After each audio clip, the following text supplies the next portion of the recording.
Bueno, Maruja, buenas tardes. Muchas gracias Buenas por este diálogo. tardes.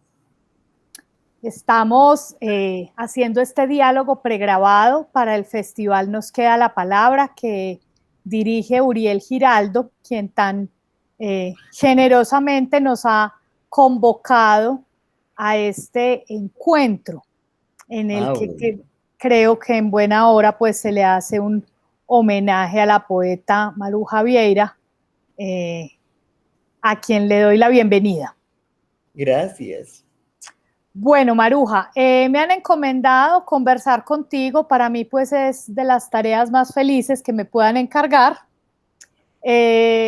Conversar alrededor de la literatura, la poesía.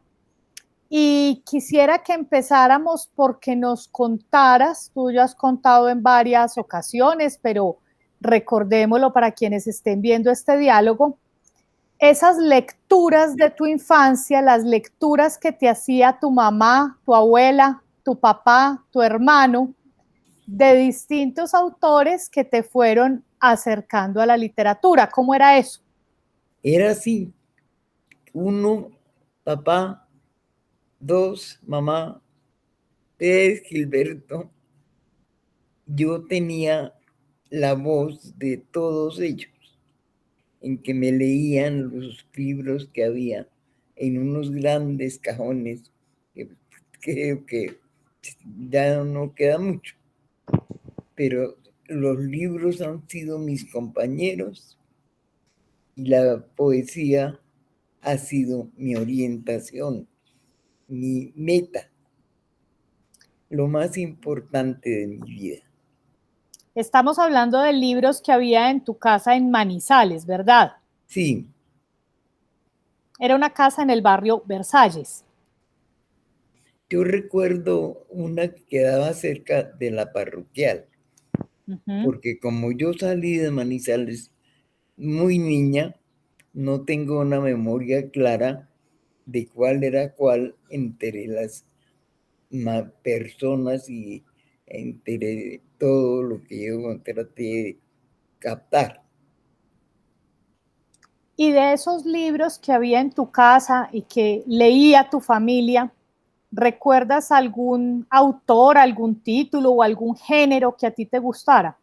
Recuerdo a Selma Lagerlöf y su libro El mundo de los gnomos. Desde ese entonces, casi que desde siempre, los gnomos han sido unos buenos compañeros de mi vida en mi cabeza, los enanitos.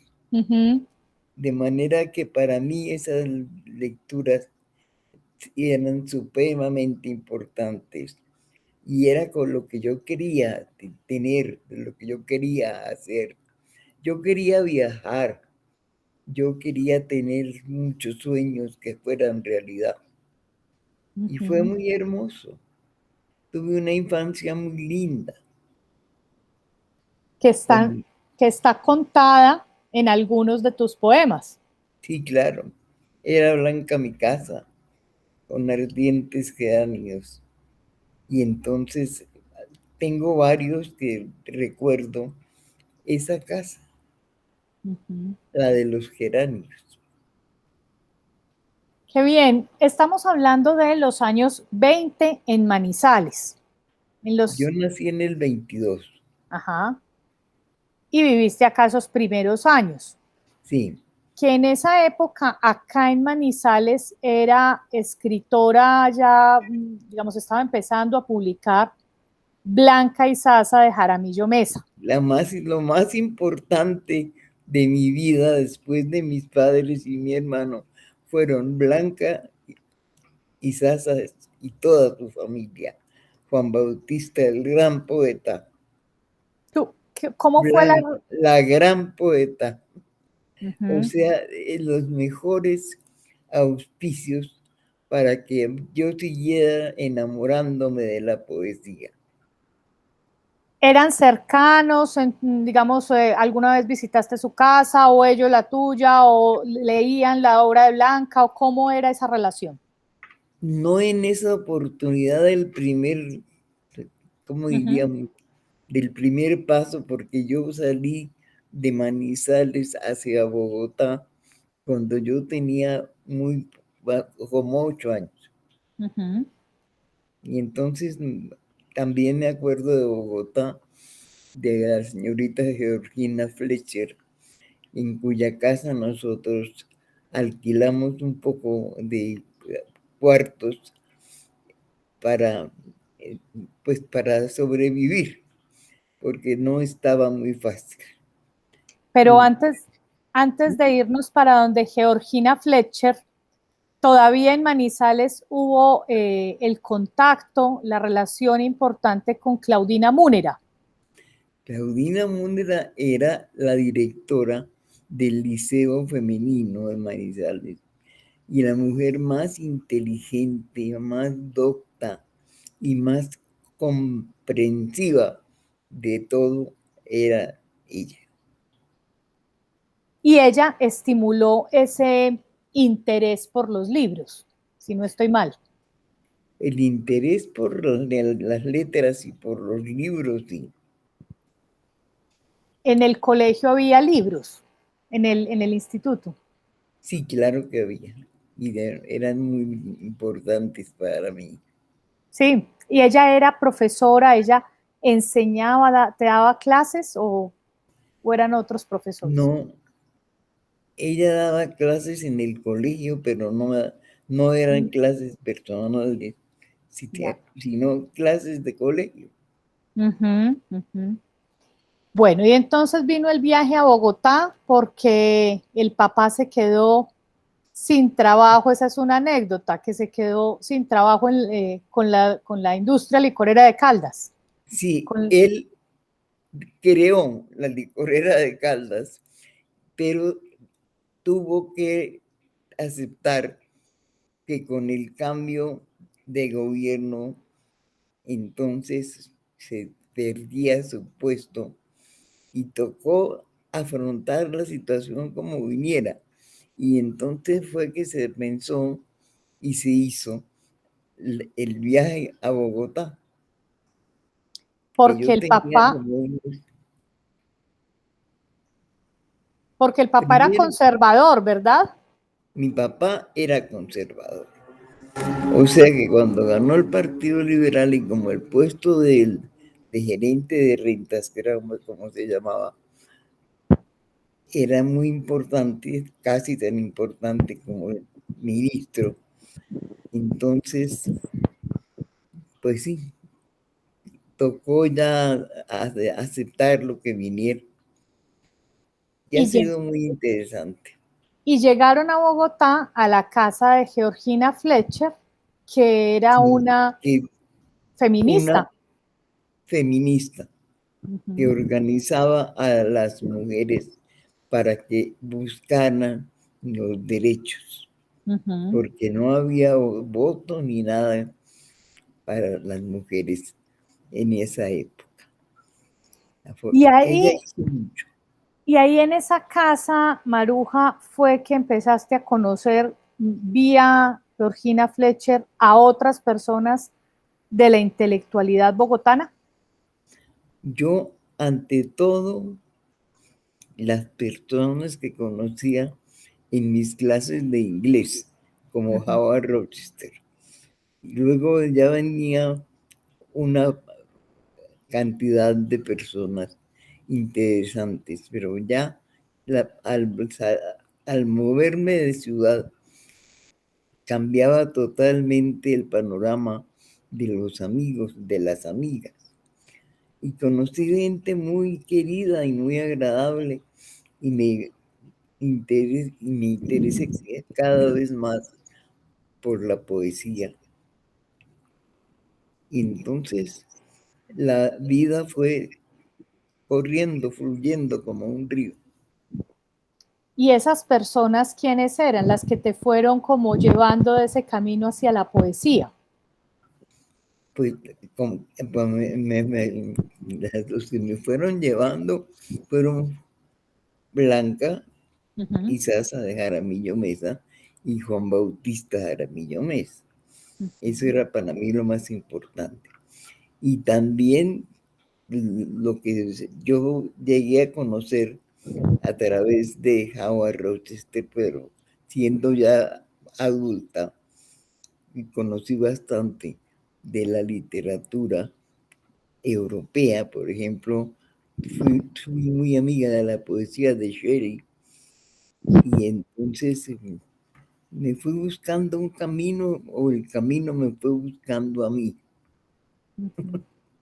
Eso fue todo, hasta que un día resolví que eso era posible, o sea, tener un libro con mis versos, y eso ya se hizo fue cuando estaba en Bogotá, y como los versos y los libros estaban todavía en Manizales, guardados, entonces me fui otra vez volviendo la persona que buscaba y encontraba en todas partes un motivo para escribir.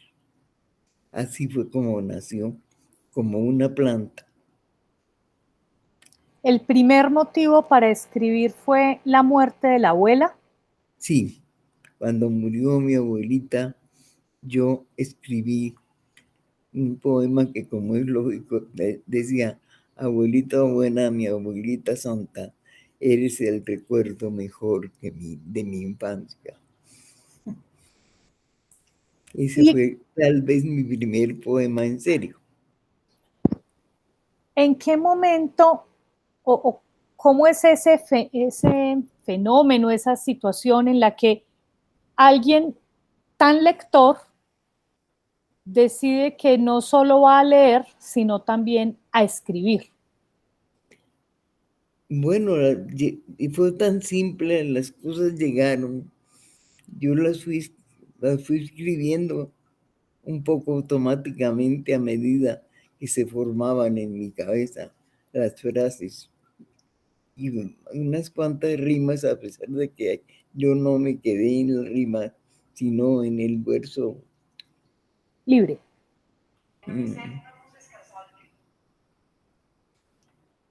Que hablemos entonces, ibas reuniendo versos, escribiendo versos, y eso se guardaba en una carpeta, en un folder. ¿Cuál era la Sí, idea con eso en ese momento? ¿Quién los leía? bueno, no era mucho y mucha idea, porque yo al principio no pensé en tener libro y en publicar, sino que poco a poco se fue creando la necesidad en mí de tener los poemas organizados. Poemas escritos a máquina. A máquina, sí. Muy bien. Y entiendo que en algún momento hubo un paseo a la laguna de Tota con un Ah, sí, primo pero y eso ahí fue. ya era cuando nosotros, que íbamos cada 8 días a la casa de Enrique Uribe White, allí comenzó él a enseñarme lo que es la buena poesía en la historia del mundo. Y así fue como yo vi que tenía un poco de poemas, digamos ya, pero que no eran muy buenos, y ya decidí que los viera Enrique.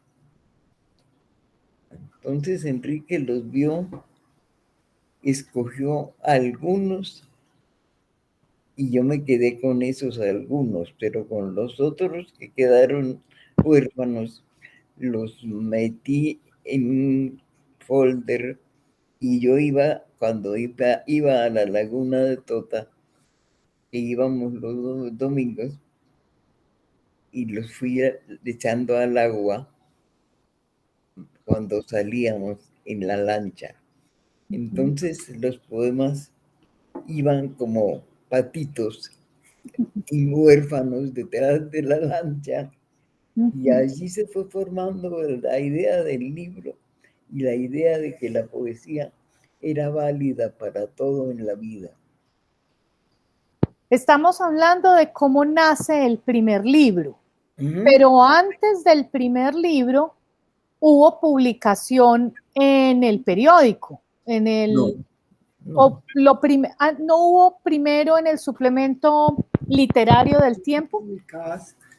sí, pero muy poco. Nada que valga la pena. No, ¿por qué no vale la pena? ¿Qué había en esas publicaciones iniciales que cree que no vale la pena? Porque no me parecieron después ya buenos.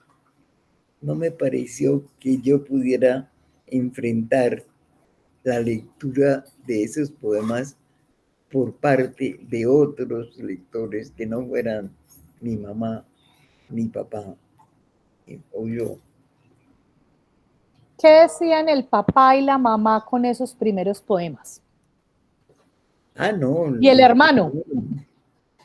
los guardaron porque a ellos les pareció muy bien que yo escribiera. Uh-huh. Hay personas que han tenido el inconveniente de que su familia y sus amigos no les gusta la poesía o no quieren que publiquen. Yo no tuve ningún problema de esos, porque mi Uh-huh. casa era toda poesía, toda, desde la abuela, la mamá, todo el mundo tenía amor por la literatura y amor por la poesía especialmente. Es como te digo, un caso de amor. ¿Y de pronto recuerdas cómo fue ese contacto, quién ayudó, quién gestionó para llegar a publicar en los periódicos? ¿O simplemente mandó por correo un poema y salió publicado? Sí, pues como quien ayudó, pues los Uh-huh. periodistas amigos, los de la patria. Uh-huh. Calibán en el Tiempo. Calibán también. Don Gabriel Cano en El Espectador. Sí.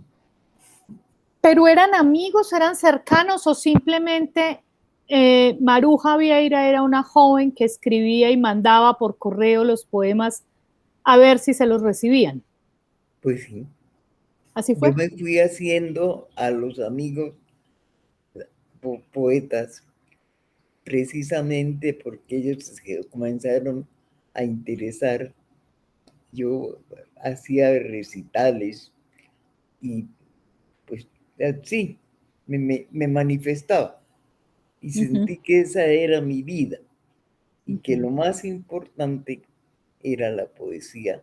Y naturalmente leí todo lo que estaba a mi alcance, que no era poco. ¿Y qué era qué? Qué autores recuerda con particular cariño como influencia para volverse escritora? Pues entre otros Selma Lagerlöf, Uh-huh. sueca, Uh-huh. y pues Machado. Antonio Machado, en general la poesía española y de Colombia también recuerdo mucho León. a León de Greif. Y a Neruda, con Neruda está que la bautizó. Sí, eso ya está, ya yo había publicado cuando llegó Neruda. Y Uh-huh. entonces a Neruda le parecieron bien los poemas y yo feliz y honradísima también. Y él, porque yo estaba firmando al principio María Vieira White. Y entonces me dijo, me gusta más Maruja o Maruca, que es como les decimos nosotros a las mujeres. Y entonces yo ya en eso quedé bautizada como Maruja Vieira. Y ahí comencé a crear alrededor de ese nombre la seguridad de qué orientación iba a tener el amor que ya tenía yo por la literatura. Era la poesía mi interés y naturalmente leí todo lo que pude, de todo el mundo, especialmente de los griegos y de algunos árabes, y en fin, un todo hecho de grandes y pequeñas maravillas de la poesía universal. Bueno, y vino Campanario de Lluvia en 1947, que fue el libro que, Ese con fue los el primer poemas que libro. sobrevivieron a la laguna de Tota. Exactamente. Además que sobrevivieron a la laguna de Tota. Uh-huh. ¿Qué recuerda de esa publicación, Maruja? De la gente, cómo recibió el libro o cómo circuló el libro. Pues yo creo que bien, hijita. Uh-huh. Porque bueno, nos vinimos para Bogotá. Después, en el pasar de los días, yo fui teniendo más conocimiento de más literatos y de más poetas. Y entonces eso se convirtió en la razón de mi vida, además del trabajo normal que yo tenía. Yo me especialicé en secretaría y entonces allí también me permitía introducir algunas literaturas. Bueno, ya es Pero, difícil. Maruja, después de Campanario de Lluvia, vinieron rápidamente otros libros. Los poemas de enero. Sí, señora. ¿Cómo lograba conseguir editor tan rápido? Buena suerte, digo yo, ¿Sí? porque había mucho interés en realidad. Uh-huh.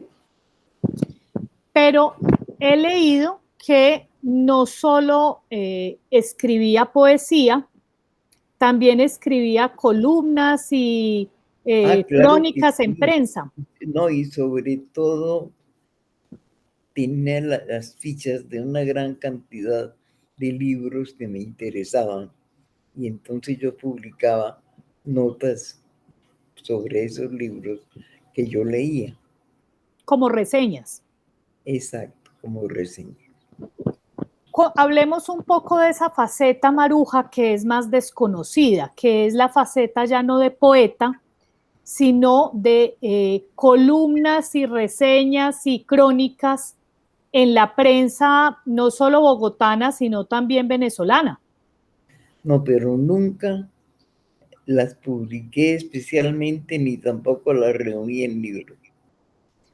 Pero Para sí mí lo publicaba, interesante era la poesía. pero en la prensa sí publicaba columnas y crónicas. En prensa. Columnas Columnas y crónicas en prensa. y crónicas. Hablemos de eso, de cómo las hacía, por qué empezó a escribir esas crónicas y esas columnas, que es una faceta que menos se conoce. Eran las acciones, lo que sucedía, lo que había sido bueno, ya fuera en una película o en lo que fuera. Yo decía mi propia impresión y la publicaba. ¿Y por qué nunca las quiso compilar en libro? No se me ocurrió. Pero sí he oído que usted dice, se refiere a usted misma. En libro no, pero una cosa que es importante, y era que yo constantemente tenía programas de radio. Y allí en los libretos de la radio, que tenía nombre y estatus, Mundo Cultural, era una columna donde yo reseñaba todo lo cultural que estaba sucediendo a mi alrededor. Y entonces allí fue donde entendí más lo importante que es que la gente pueda expresarse en una forma concreta ante los fenómenos de la inteligencia del mundo.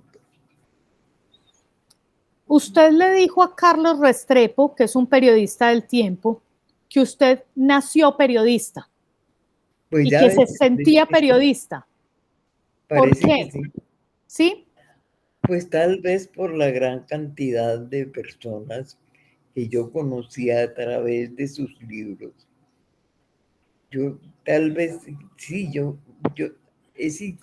casi que inconscientemente yo necesitaba contar lo que había visto, lo que había oído, lo que había pensado. No me gustó quedarme con los conocimientos, sino que me interesaba mucho contar, ayudar a que, a que, las, a que las cosas se conocieran en todas partes. Y usted fue gran lectora de prensa. Usted me decía que siempre hubo periódicos en su casa. Pero siempre, yo siempre detrás del periódico era la primera que lo capturaba. ¿Cuáles periódicos? Bueno, en Manizales La Patria. Ya después en Bogotá lo que se podía, lo que el tiempo naturalmente. Hace un rato en esta conversación usted nos decía que esos primeros poemas pues no eran buenos. ¿Qué Pues hace bueno a un poema? ¿O cómo sabe uno que este poema está bien? cuando llega un conocimiento más, más claro de qué es realmente el sentimiento que inspiró la escritura o el conocimiento que inspira la escritura que es didáctica como la del colegio. Entonces yo, por supuesto, que yo tuve muy buenas calificaciones en todo menos en las matemáticas. Pero ante todo un deseo infinito de conocer más. Cuando usted lee poesía, ¿qué busca en la lectura de poesía?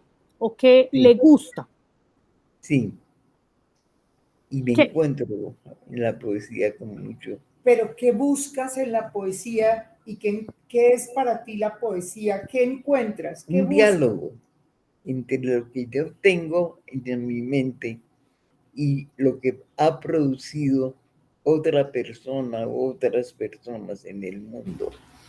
Ante todo me interesa mucho la persona del poeta y saber por qué escribió así y cuándo y cómo, es decir, tener material para enseñar.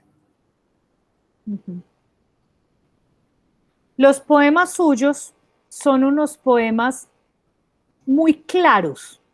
Sí, esa es la idea, que se entiendan, que todo sea comprensible, tratando de desentrañar toda la verdad del mundo a través de unas palabras. Un tema recurrente en su poesía es la infancia. Sí, porque fue muy bella. Yo agradezco mucho a todas las personas de mi infancia. Laurita Urrego, me acuerdo mucho de ella, era una profesora maravillosa, que le encantaba animarme. Y hay otro tema, Maruja, que es muy recurrente en su poesía, que es el de la muerte. ¿Ah? El otro tema recurrente en su obra es la muerte. No, pero claro, porque es la impresión más grande que puede tener un ser en ascenso. cuando se va dando cuenta de que las personas se van, aunque uno las quiera y no le, de ninguna manera quiere perderlas. ¿Qué piensa hoy de la muerte? Que siempre está presente. De la muerte solamente se puede pensar cuando duele la vida.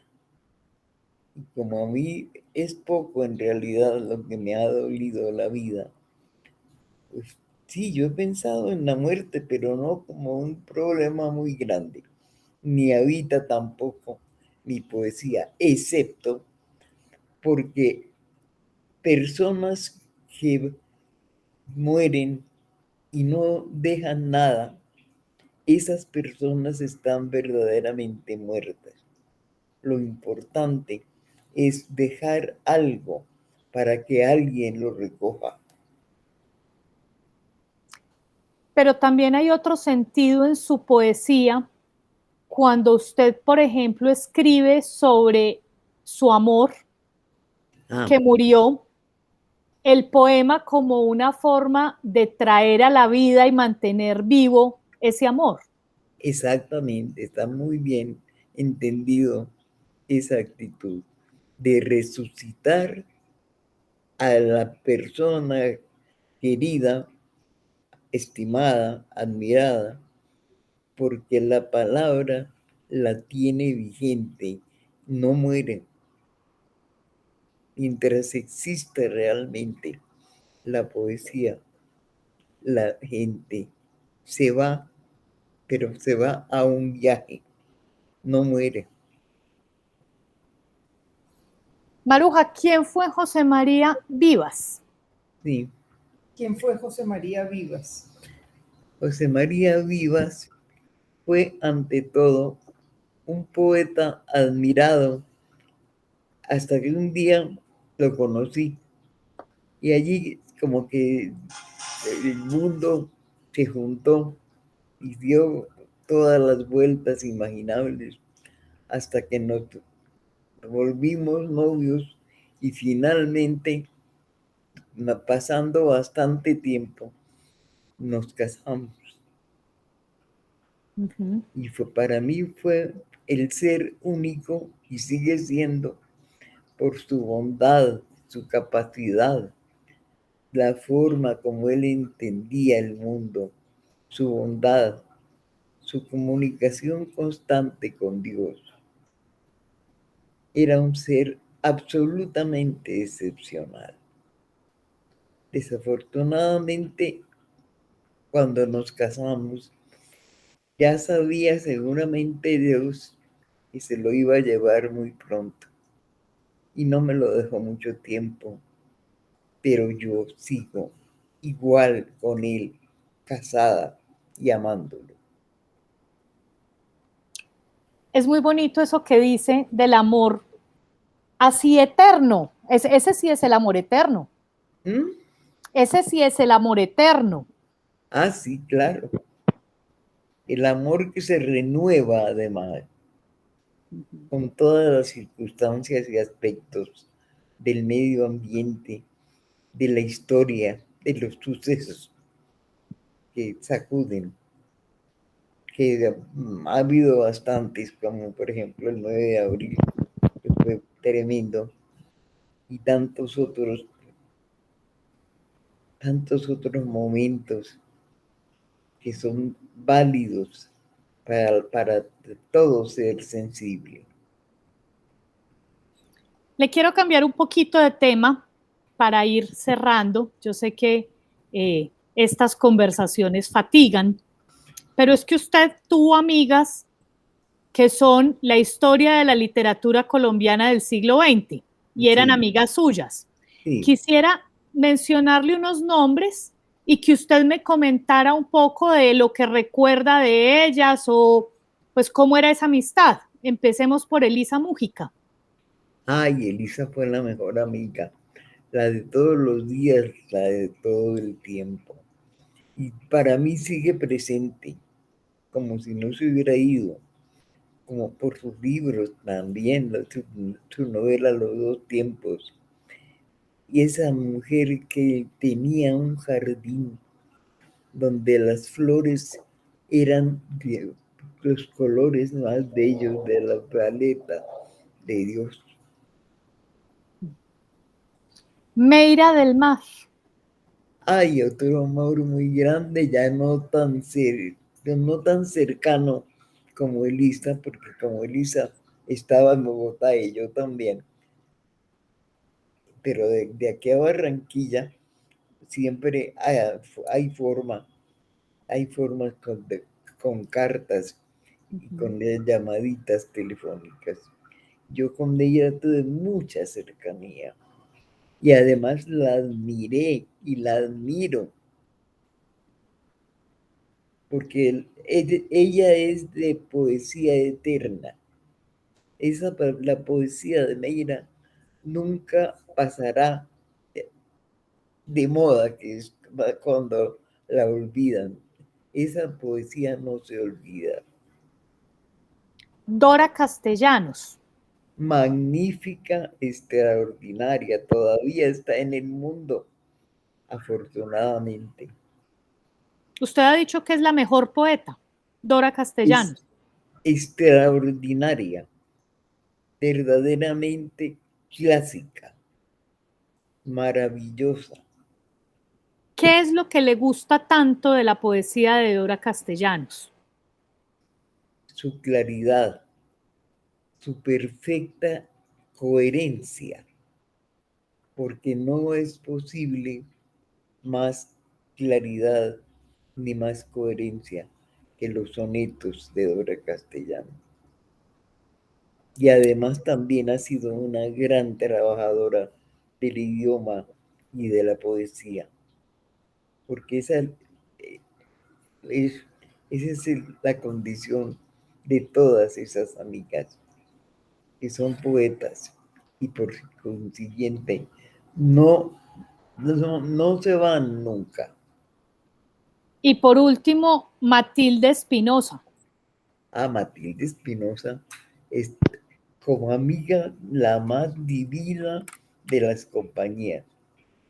La extraordinaria Matilde Espinosa, porque además es una luchadora por el mundo, por la realidad, por la justicia. Que la admiro no solamente como poeta, sino como ser humano. Maruja, usted el año entrante, estamos en 2021, septiembre Sí, de 2021, y usted en 2022 cumple 100 años. sí, mijita. ¿Le hace ilusión esa fecha, ese cumpleaños, llegar a los 100? Cumplir los 100 años me parece interesantísimo. Quisiera saber cómo voy a ser, cómo voy a sentir, porque naturalmente que el ser humano envejece y evoluciona y se limita. Entonces yo quisiera seguir por lo menos como ahora. Que es una vejez muy lúcida, porque usted está muy lúcida. Pues gracias a Dios parece que sí.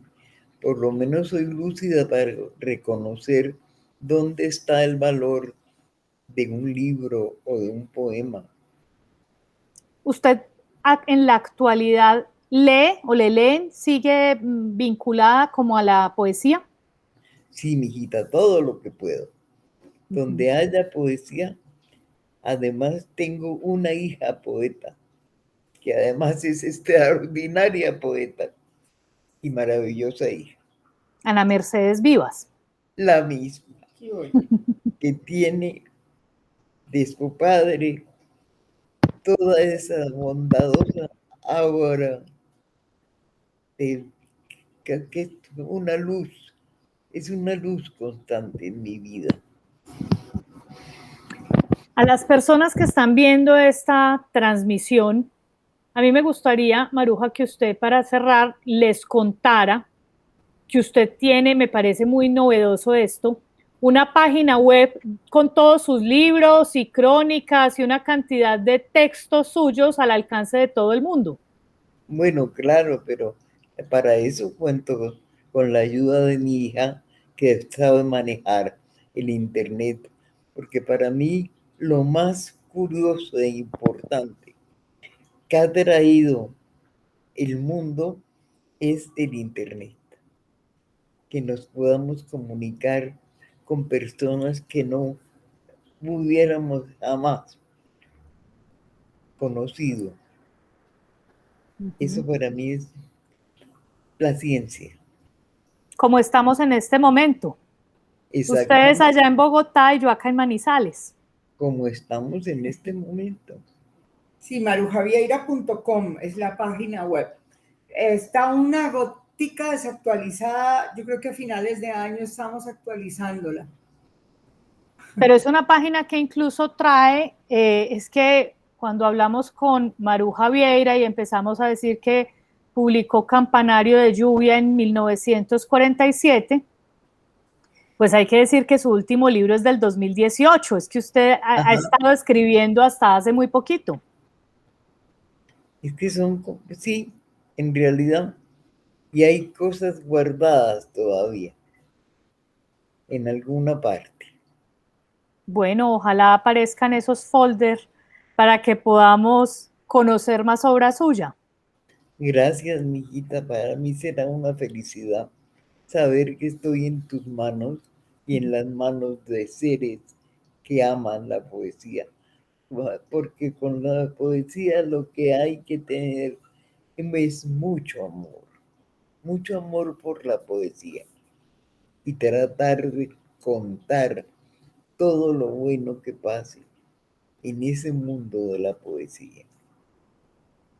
Bueno, pues muchas gracias por este tiempo, por la dedicación y por este regalo que le hace a tanta gente que admira su obra y su poesía. Como usted decía hace un ratico, a usted le ha interesado la figura del poeta y estoy muy segura de que muchos de sus lectores se interesan por conocer la figura de la poeta Maruja Vieira, y este diálogo espero que haya servido para acercar a los lectores a quien es la autora de tan hermosa obra.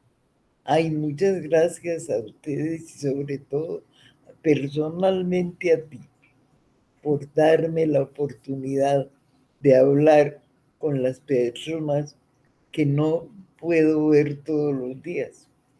Yo me siento ya acompañada por los seres inclusive del mundo de la poesía, que salen del libro, se personifican y son mis amigos. Y yo al leer poemas de amigos míos, es como si los viera personalmente. Qué bien. Con esta reflexión entonces nos quedamos y hasta una próxima oportunidad, y ojalá sigan disfrutando de todos los eventos y actividades de este encuentro de Nos Queda la Palabra. Muchas gracias a todos y feliz tarde o noche, o no sé la hora a la que nos vayan a programar. Felicidades. Gracias. Listo.